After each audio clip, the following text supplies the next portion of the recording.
Lapa, Zona Oeste de São Paulo. A Escola Estadual Romeu de Moraes foi o local que escolhemos para fazer uma observação da prática docente. Durante uma semana do mês de março de 2011, 4 câmeras da Univesp TV gravaram aulas de 3 professores do ensino fundamental na íntegra. Esse material servirá de pano de fundo para a discussão deste e dos próximos 2 programas que tratam de didática geral.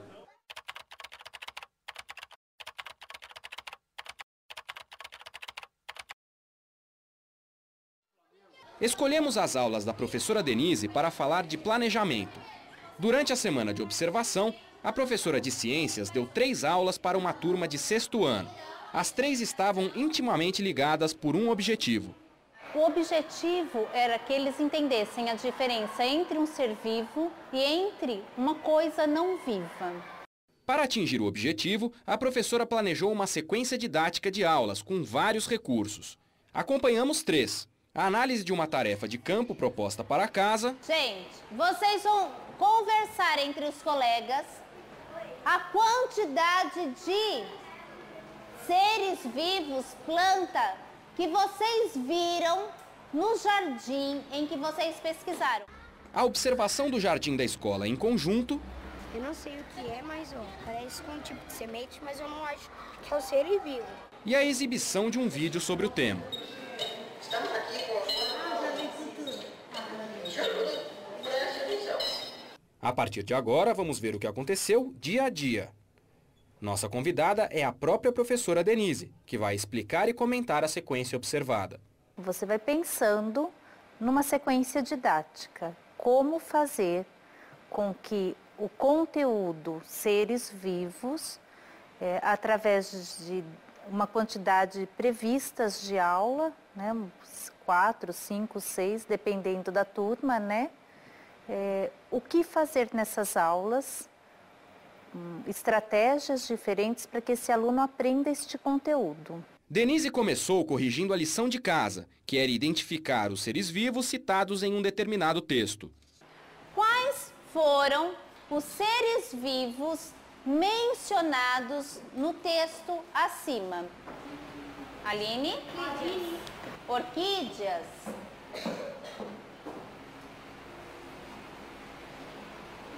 Mas a orquídea é um ser vivo? A orquídea é uma flor? E por que vocês chegaram à conclusão que a orquídea é um ser vivo? Porque ela nasce, cresce, se reproduz e morre. O aluno Lucas Afonso falou o nome de um ser vivo que não estava no texto. Afonso? as tulipas. Mas tem tulipas nesse texto? Eu pensei numa flor. Ah, você pensou numa flor chamada tulipa? Tulipa é um vegetal? É uma flor? É um ser vivo? Mas contem para o Lucas, tem tulipa no texto? Não. Então, um ser vivo, que também é um vegetal e que eu tenho no texto. Os girassóis. Girassóis? Os alunos começaram a contar histórias e a professora aproveitou. O que foi?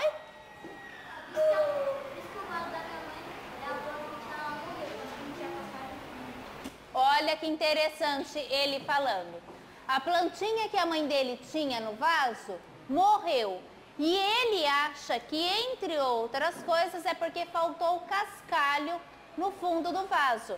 O plano previa juntar os alunos em dupla para responder à questão seguinte. Ele vai fazer com os de trás, ele vai fazer com os de trás e assim vai, combinando para responder a próxima questão. E aí eu vou olhar quem está sem dupla.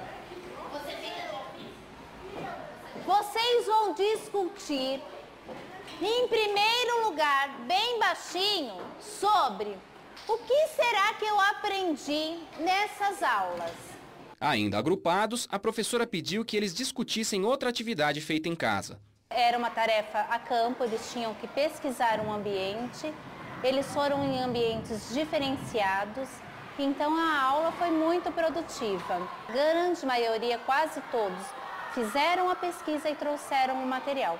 Vocês vão conversar entre os colegas a quantidade de seres vivos, planta, que vocês viram no jardim em que vocês pesquisaram. E você já comeu milho de lá? Ainda tá crescendo. Ainda está crescendo? O que mais que ele planta? Olha, gente, que legal. Tem alguns alunos que moram em casas que têm terrenos grandes no fundo do quintal. O Vitor Hugo, por exemplo, ele tem um quintal grande e o pai dele fez uma pequena plantação. William Pereira, me conta um pouquinho do jardim que você foi. Das perguntas. Que no vaso ou no jardim, pelo menos que menor, que seja, moram ou visitam animais. E também aprendi que os seres não vivos ajudam aos seres vivos e que sem os seres vivos não vivos, os seres vivos não vivos. Você já viu tipos diferentes de barata? É isso? Já vi uma pintada. Você já viu baratas em matos e você já viu baratas caseiras, é isso? O Lucas já viu até uma barata voadora e você disse que você viu uma barata pintada? Ela parecia uma onça. Parecia uma onça. Na hora de passar a lição para a próxima aula, um menino resolveu falar do pai. Denise, que ainda não conhecia os alunos direito, explorou a conversa. Como que é? Carrega o quê?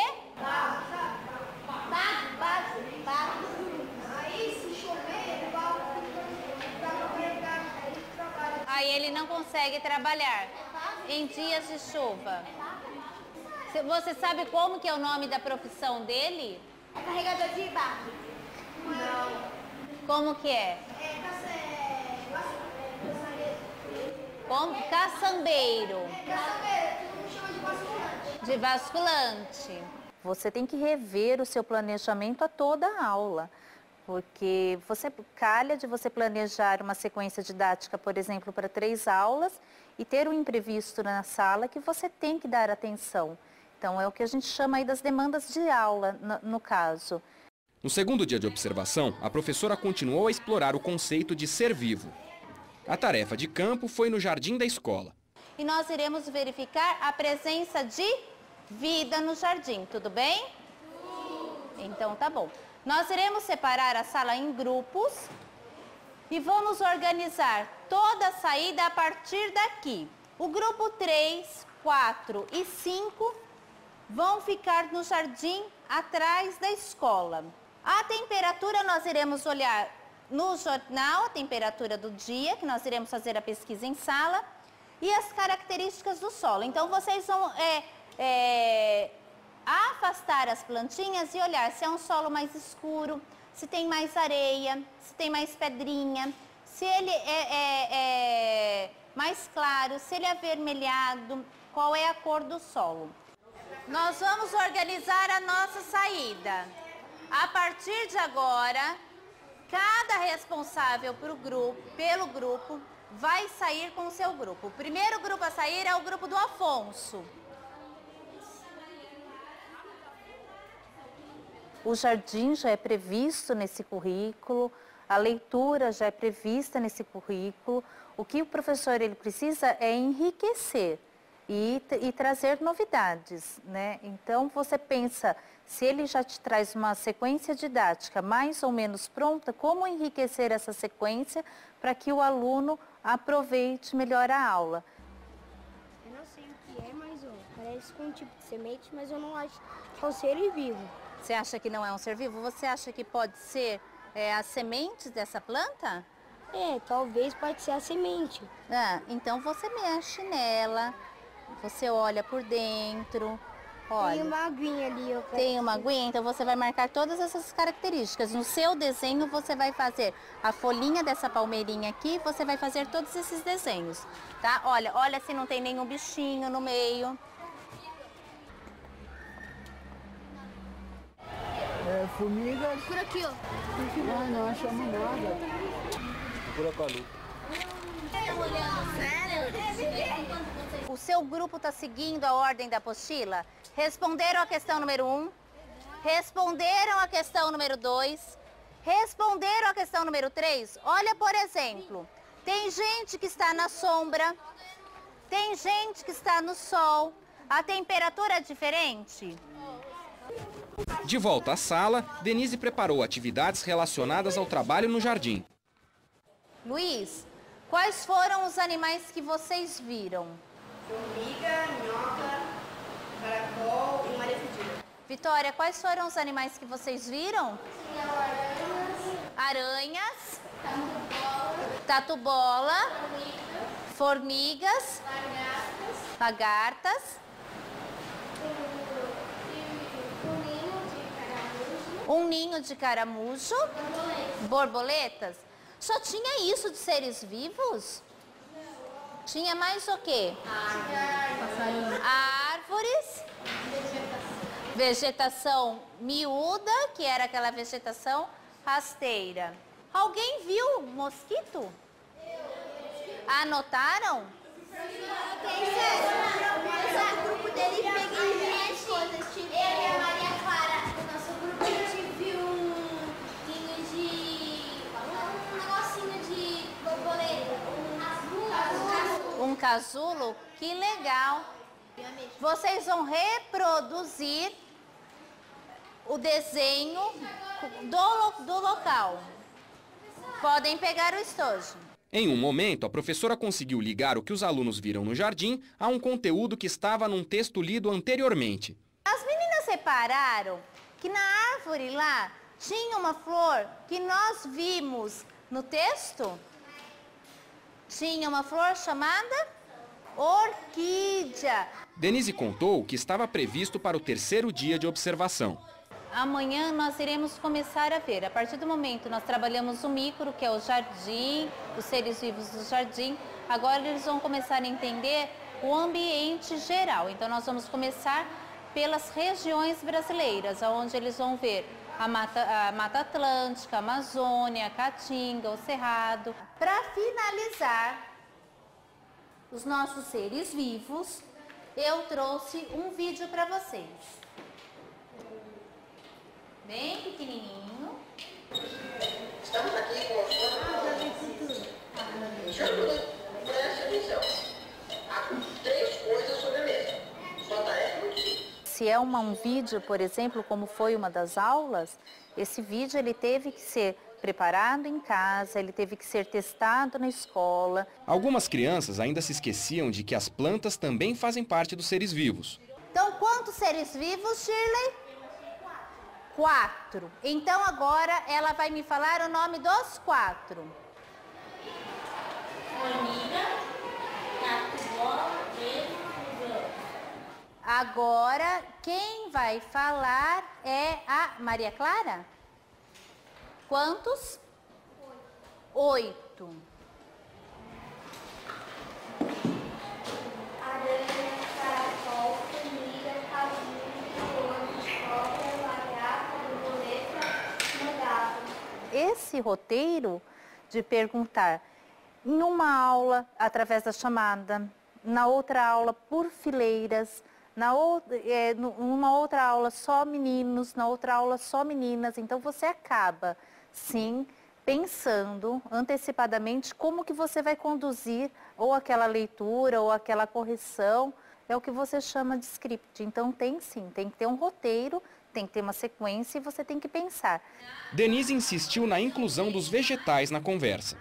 E, finalmente, ligou os seres vivos ao tipo de habitat, completando a sequência didática que queríamos mostrar. O que nós iremos estudar agora, que são as regiões brasileiras, eu vou perceber que tanto plantas como animais, eles vão viver de acordo com o ambiente que os cercam. Então, nós iremos começar lá na página 14. Bom, vamos assistir a aula então da nossa coleguinha Denise. Toda essa experiência foi assistida pelos professores e coordenadores pedagógicos da Escola Romeu de Moraes e gerou discussão no HTPC, o Horário de Trabalho Pedagógico Coletivo. O legal dessa aula da Denise é justamente isso, né? Ela pega a tecnologia, vai lá, escuta o fulano, responde, volta, que nem o Thiago colocou lá, é um exemplo, né? Escuta, o fulano responde você, agora você, vamos organizar o tempo. Entendeu? Entenderam? Então é assim, existe, isso é o que a gente chama de uma aula planejada. E o que é ser professor? O que é dar uma boa aula? Quando a gente pega esses temas, o que é dar uma boa aula? É só o professor pode responder mediante ao ato criativo dentro da sala de aula. Então não adianta eu pedir para vocês entrarem quadrados. Como, por exemplo, na aula da Denise que a gente vai ver, ela entra com um objetivo, ela tem um determinado objetivo, certo? E ela alcança esse objetivo, mas para chegar lá, ela discutiu várias outras tantas coisas. Então o professor tem lá uma didática, tem a sequência da sua didática, se ele tiver um planejamento e preparado, né, ele vai conseguir lidar com essa incerteza. Quando ele se prepara bem, ele pode estar prevendo as vicissitudes que podem acontecer, isso vai fazer com que ele flua melhor a aula dele. Sim. No final deste curto processo, falamos com a professora Denise. Nossa observação despertou questões que ela pretende pensar daqui para frente. Você aprender a organizar a fala, tanto do professor quanto do aluno, para ter essa troca, para que não fique só um falando, ou só o professor, ou só o foco em um determinado aluno, é uma coisa que chama muita atenção. Muito. Então, assim, como organizar esse princípio de conversa entre o professor e o aluno de sexto ano, aí no caso, né? Para que a aula fique gostosa, que todos participem e que não seja aquela euforia total.